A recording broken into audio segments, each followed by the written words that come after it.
Welcome back to the Wednesday Project. I'm Christina, and I'm really glad you're here.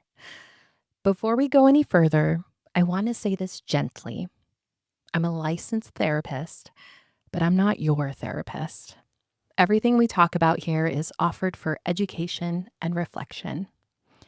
If you've been listening to the last couple of episodes, you might have noticed something. Maybe you're paying a little more attention. Maybe micro curiosity has started showing up in moments you didn't expect. And maybe, just maybe, that curiosity opened a door you didn't mean to open yet. Because here's what nobody tells you about noticing. Sometimes it doesn't bring clarity, it brings sensation, memory, emotion. And that can feel like too much, especially if you're used to moving on quickly. So today, we're talking about what comes after noticing. Not what to do, but how to stay. You'll hear me say that word a lot today. And this is where I would like to start. What if staying isn't just a therapeutic skill? What if it's an act of faith? Because the God who took on flesh didn't bypass the body. He entered it. He lived in it. He suffered in it. And he rose in it. And if Christ dignified the body enough to dwell in one, then maybe learning to stay present in yours isn't self-help. Maybe it's worship. When I say stay, I don't mean pushing through or forcing yourself to endure. I mean allowing what's here to be here for just a moment longer than you usually would. Because the God who's with you is already present in this moment. And he's not asking you to abandon your body to find him. And I want to be gentle here because most of us pull away in small ways when things get intense. That's not failure. It's how we've survived. So if staying feels tender or confusing right now, you're in good company. This isn't about getting somewhere. It's about learning that you can stay and that the one who stays with you invites you to do the same.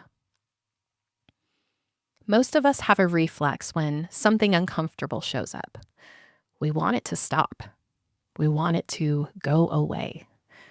You notice a tightness in your chest, and almost immediately your mind says, "Oh, I must be anxious. I should pray about that." Or a wave of sadness moves through, and your brain rushes in with, "This is probably unresolved grief from that one thing years ago. I should journal." And listen, prayer is good. Journaling is good. Insight is good. But here's the question. Are we reaching for those tools to meet God in the moment or to get out of the moment as quickly as possible? Because there's a difference between bringing something to God and using God language to avoid what we're actually feeling. And I think somewhere along the way, many of us learned that spiritual maturity means getting past our feelings quickly enough to arrive at the right answer. We explain, we interpret, we spiritualize, we try to be responsible with it. And when we do that too quickly, the feeling doesn't actually leave, it waits. It settles into the body. It shows up later as tension, fatigue, irritability, or that quiet sense that something is off, even when nothing is obviously wrong. Because what we're dealing with isn't just a thought. It's an experience the body hasn't finished having yet. And your body, the one God gave you, is not something to be managed or overridden. It's the place where you live, and it's the place where God meets you. When we skip the noticing and go straight to fixing or meaning making, we interrupt that process. Our systems are always trying to orient, to figure out, is this safe? Can I stay with this? Do I need to act? And when those questions don't get answered through presence, the body finds other ways to speak. So we reach for structure, for theology, for psychology, for productivity, for anything that gives us a sense of control. And sometimes those frameworks are wise. Sometimes they're true. Sometimes they've helped us survive. But if we're using them to move away from what we feel instead of to hold what we feel, they quietly become protectors instead of companions. Even good theology can become a way to leave the room. This is where meaning can arrive too quickly, creating just enough distance that we don't have to stay with what we're actually feeling. There's a difference between understanding something and being with something. Understanding asks, what does this mean? Being with asks, can I let this be here without needing it to mean anything yet? And here's what I'm learning. God doesn't need us to have it figured out before he meets us. He meets us in the noticing, in the staying, in the I don't know yet. Think about the Psalms. David doesn't resolve his anguish in verse 3 so he can worship properly by verse 10. He brings the anguish itself, the confusion, the fear, the anger. He stays with it long enough to let God meet him in it. That's not spiritual immaturity. That's intimacy. So let's talk about what staying actually is and isn't, because I think we've misunderstood it. Staying doesn't mean forcing yourself to endure something overwhelming. It doesn't mean white knuckling your way through a flashback or sitting in emotional agony because you think that's what healing requires. That's not staying. That's overwhelming your system. And God is not asking you to harm yourself in his name. Staying also doesn't mean reliving every detail or excavating every memory until you've processed it all. Staying is much quieter than that. It means allowing a small, tolerable amount of contact with what's present without rushing to resolve it. Because the God who is present with you is not in a hurry. It's noticing the tightness in your shoulders and letting it be tight for just a few seconds without immediately rolling them back. It's feeling the flutter of anxiety in your stomach and saying, okay, you're here. And then maybe saying, God, you're here too. Help me stay. And then checking, is this still okay? Can I stay for one more breath? And if the answer is no, you step back. You orient to something safe. You remind yourself where you are.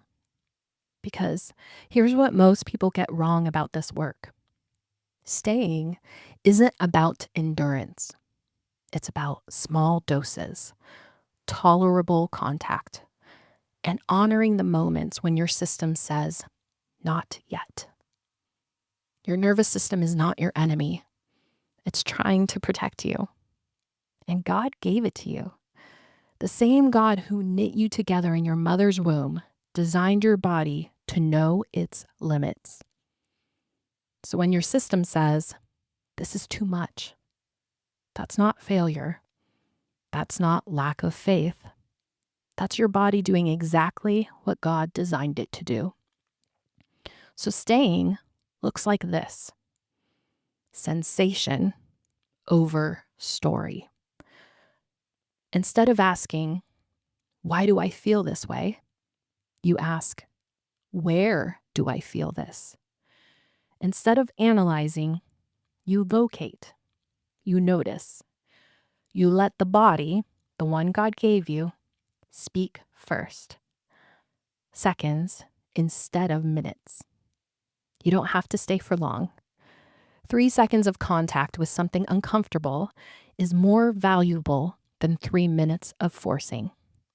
Because your system learns, I can touch this and come back. And maybe in those 3 seconds, you're learning something else too. That God doesn't require you to be further along than you are. Also, you have permission to step back. Staying is not a trap. You can stop at any point. You can look away. You can orient to something grounding. And that doesn't mean you failed. It means you're listening to your body and maybe to God. Because staying isn't about conquering your discomfort. It's about building trust with your own nervous system. It's about learning to trust that the God who chose your body as a dwelling place for his spirit will meet you exactly where you are. It's teaching your body, I won't abandon you. I won't push you. I'll stay as long as this feels okay, and I'll step back when it doesn't. That's the practice. Not pressure, presence. The kind of presence God has already extended to you. And this matters, especially if you come from a faith tradition. Many of us learned somewhere along the way that faith means pushing through, that trust means override, that surrender means setting aside what our bodies are telling us in order to hold on to what we believe is true. But here's what I keep coming back to. The Word became flesh. Not the Word became idea, not the Word became doctrine, flesh. Jesus didn't just teach about suffering. He felt it. In a garden, sweating blood, he asked for another way. On a cross, he cried out in agony. He didn't spiritualize his pain away. He stayed in it. And if Christ, fully God, fully man, honored his body enough to feel, to ache, to weep, to tremble, then maybe your body was never meant to be something you transcend. Maybe it was always meant to be the place where faith is lived. What if your body was never meant to be excluded from faith? What if God designed your nervous system to be part of the conversation? What if the tightening in your chest, the flutter in your stomach, or the urge to pull away isn't resistance, but information? What if your nervous system's no isn't rebellion, but revelation? What if God is speaking not around your body, but through it? Staying doesn't bypass the body. It honors it. Because your body was never meant to be something you manage or override or spiritualize away. It's the place where you live. It's the temple where God's spirit dwells. And healing happens when you learn to stay. Here, faith doesn't ask you to abandon yourself. It invites you to stay. Because the God who stays with you is already present in the very place you've been taught to leave. So let's try something right now, if you're in a space where this feels safe. I'm going to invite you into a moment of embodied prayer. Not prayer as words you say, but prayer as presence you practice. Because God is not waiting for you to get your thoughts in order. He's already here. In this breath, in this body, in this moment. So I'm going to invite you to notice one sensation that's present in your body right now. Not the most intense thing, not the thing you've been avoiding, just something neutral or mildly present. Maybe it's the feeling of your feet on the floor. Maybe it's the weight of your hands in your lap. Maybe it's the gentle rise and fall of your breath. Let one of those come forward and just notice it. As you notice, you might even say, God, you are here. You don't have to change anything. You don't have to fix anything. You don't have to assign it meaning. Just let it be there. And let God be there with you. And as you notice, check in. Is this still okay? Can I stay here for one more breath? If the answer is yes, stay. If the answer is no, step back. Look around the room. Notice something you can see, something you can hear, and remind yourself, God is here too. Both responses are good. Both responses are information. Both are honest. And God meets you in both. And if staying felt okay, notice that. Notice that your body can touch something and not collapse. Notice that presence, yours and God's, doesn't have to be pressure. And if stepping back felt necessary, notice that too. Notice that your system is wise, that it knows its limits, that God gave you those limits and He doesn't shame you for them. This is the practice. Small, tolerable, relational, not just with your body, but with the God who dwells in it. You're not trying to get somewhere. You're learning to stay. And God is already in the staying. So here's what I want you to take with you. Nothing needs to be solved today. Nothing needs to be figured out. Because the God who holds it all together is not waiting for you to have it all together. Curiosity is not a demand. It's an invitation. And staying isn't about endurance or conquering or pushing through. It's about learning that you can be with yourself without needing to fix yourself. This work unfolds slowly, and that's not a flaw in the process. That's the design. Because depth doesn't come from density. It comes from dwelling. And you are learning to dwell in your body, in this moment, in this space between noticing and knowing. That's sacred ground. So as we close, I want to offer you this. Until next Wednesday, let staying be soft. Let discomfort be information. Let your body be trusted.